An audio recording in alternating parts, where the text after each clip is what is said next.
Hello, sports fan. This is Stephen Hill for Sports Choice Plus. I'm bringing you a very special breakdown. I'm covering the Monday Night Football game of the week. You have the Seattle Seahawks taking on the Washington football team. Before I get right into that, I want to make sure you're subscribed to the YouTube channel so you can get all the updates each and every time we have breakdowns here at Sports Choice Plus. Without further ado, let's get right into the action.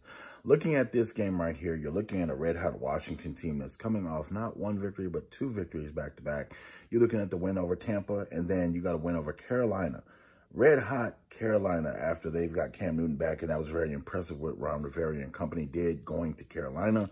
And you look at right now, Seattle's in lux. When you look at just their decline, the decline has been happening since Russell Wilson left with hand surgery. And you're looking at just how this team has bounced back since.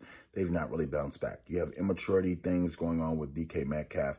You have a lot of injuries with Carson. You have injuries with Russell. You have an offense that's inconsistent, defense that can't stop anybody.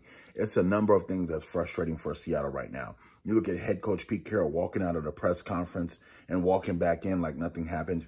This team is in flux right now. This team is struggling to find their identity. Russell is frustrated. Pete Carroll is frustrated. The defensive leaders on his team are frustrated. The offensive leaders on his team are frustrated. It just looks like this team is going downhill quickly. I think that they're catching Washington at a bad time. Washington is looking like they're just catching their footing. The Washington football team is starting to play a little bit better on defense. I know that they lost Chase Young for the season, but the defense seemingly has stepped up and carried their load against Carolina. Yes, they got burned a couple of plays against Cam, but for the most part, they held him in check for the long term of the game, for the longer periods of the game.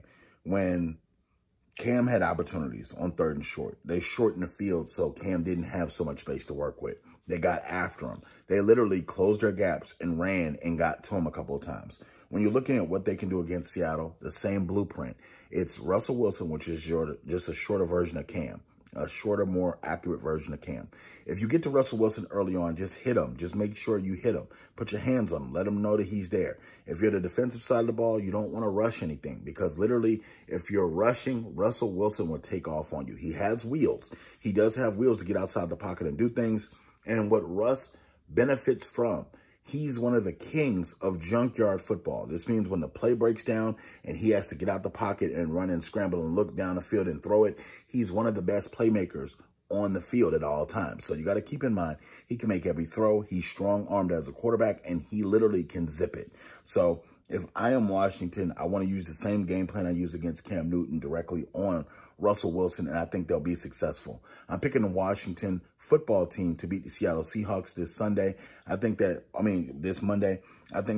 with everything going on in Seattle, it's just a level of frustration that can't be overcome at this moment. Losing to the Cardinals without your key stars over on the Cardinals roster was devastating. The way that they were devastating on the sideline the last 2 minutes where they panned the camera and the whole Seahawks team looked terrible. That's the way that this is going to be going. And I think Pete Carroll's job may be in some trouble if they don't turn this thing around. So are you Seahawks fans? Are you Washington football team fans? Get in the comment section right now and let me know what you think about my prediction. And as always, please like, share, and subscribe your videos on YouTube. Thank you so very much and happy holidays.